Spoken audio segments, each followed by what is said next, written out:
Hi, this is Geshe Michael Roach, and we're coming back to our mini video series about 6 different kinds of frustration that I feel about time.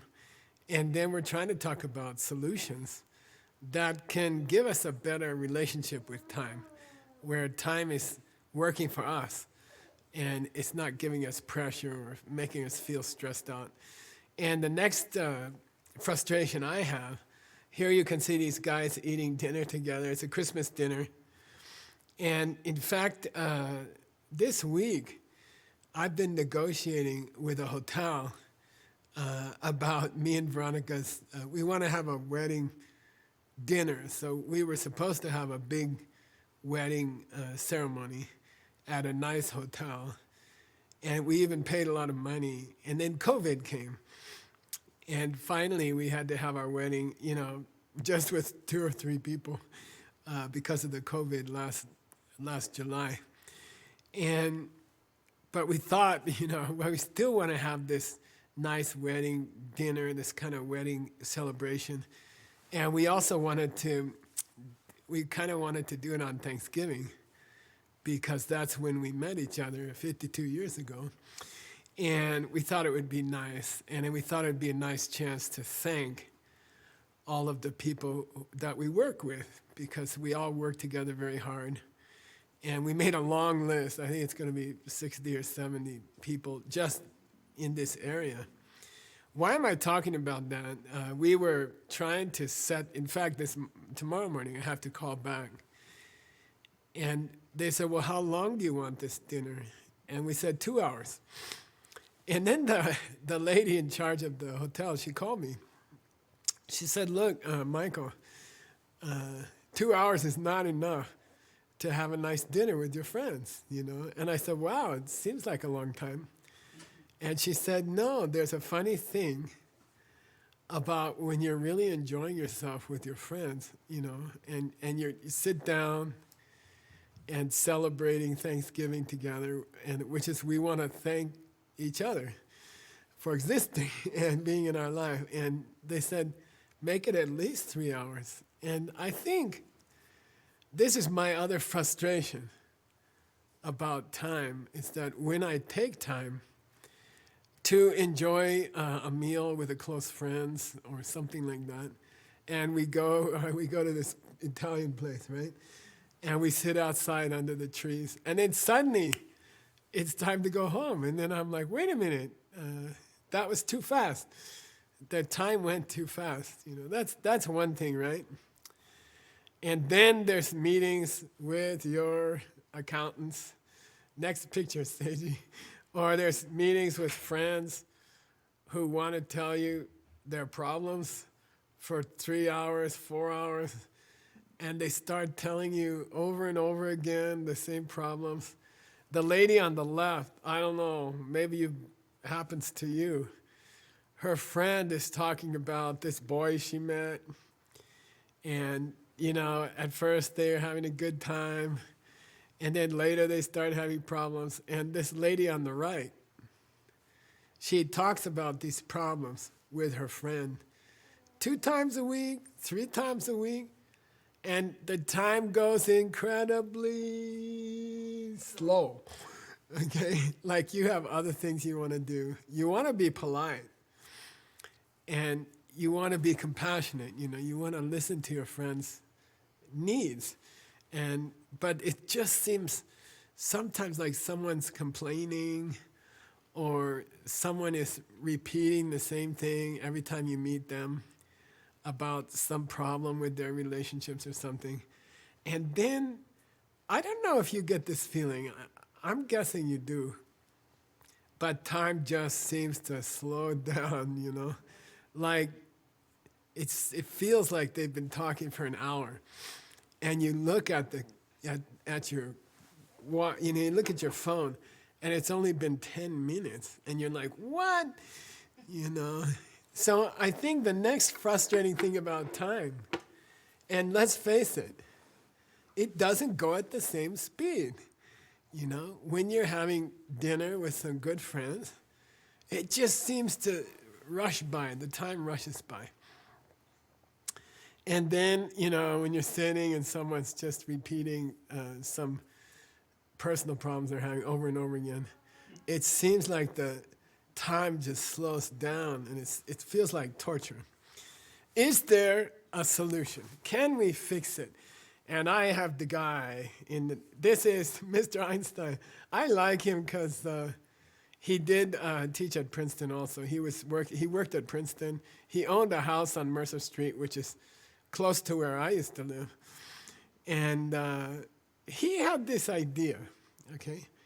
And he said, you can slow down time, and you can speed up time.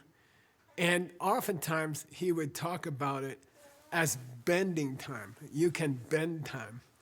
If you bend time, it goes slower. And if you can unbend time, then it will go faster. And I was so fascinated by this idea, and this is what DCI does. This is what we do at DCI. We take these great ideas. Oftentimes they're ancient ideas, and sometimes they're modern ideas. We take great ideas from physics, or we take great ideas from ancient philosophy, and we say, is there some solution here that we can use to change how fast time goes? Can we bend time to slow it down? And can we unbend time to speed it up? Can we slow down time when we're with good friends and we're having a nice dinner and we're relaxing, And then can we speed up time? I don't know, when we have to do accounting work or taxes or something boring, listen to the problems of a person who repeats the same problems. Can we speed up the time? And Einstein said, yes, you can. And I don't know I love this picture of Mercury going around the sun. And you have to understand something about Einstein. As I understand it, he got most of his great ideas in 1905. So he was young, relatively young, and he was not in a laboratory, and he was not in a university. He was sitting in a patent office, registering new inventions of other people, probably just a clerk, really. And sitting in that office, I guess it's in Switzerland, day after day, he had ideas about how fast does time go, And you and I, we think, oh, Einstein, he's so smart. It's not like Einstein can come to my house and teach me how to slow down time when I'm having a nice dinner, It's not, but he can. And he did, okay? He taught us how to bend time. And it's an amazing idea. And we're going to talk more about it in the free invitation event we're going to have coming up.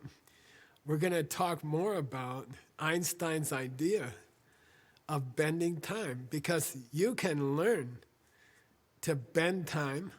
You can learn to slow down time. And I do it. I do it every day. I've learned how to do it. And I have huge businesses all over the world. And my time is nice. When I want the time to slow down, I can make the time slow down. When I want the time to speed up, I can make the time to speed up. And isn't this a better kind of time management? Let's go back to Mercury, Seiji. This is the smallest planet, that little dark spot. And it's going around the sun. And because it's close to the sun, then the light coming off of Mercury, bouncing off of Mercury, and coming to Earth is slowed down, okay? And when you see that black dot of Mercury, because the light has been bent, you are actually looking at Mercury as it was a few seconds ago. You see, you aren't watching Mercury now. You're watching Mercury as it was in the past, and the time has slowed down. Okay, the time has slowed down. We are going to learn how to use this same principle to keep a Thanksgiving dinner going for much longer, and to enjoy it. Okay, you can learn to manipulate time, and you don't have to be a slave of time. Okay, we can have time work for us. Okay, now in the next video, we're going to talk about macro projects, long-term time over 5 years, time over 10 years, time over 20 years. There are some things that we have to do in our life that take 10 years or 15 years, like buying a new apartment or buying a home. This is a long-term project. Can we learn to change time over many years and do these big projects and get them done? Okay, we'll talk about that in the next video. See you then.